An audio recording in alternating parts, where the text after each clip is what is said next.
Hey guys, we're here. Check out the update for our bed actuator lift here.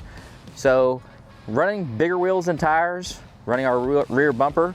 Of course, starting to tilt the bed, you can get into contact back here with the tires.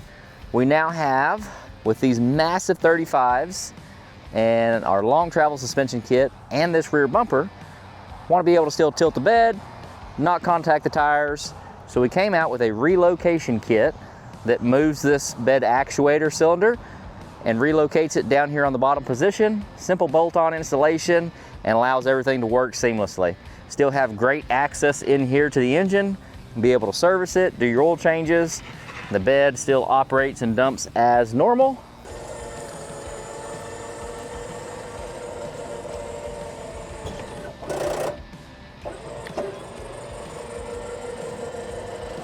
So check it out.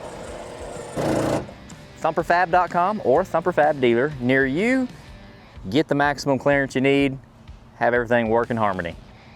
See you on the trail.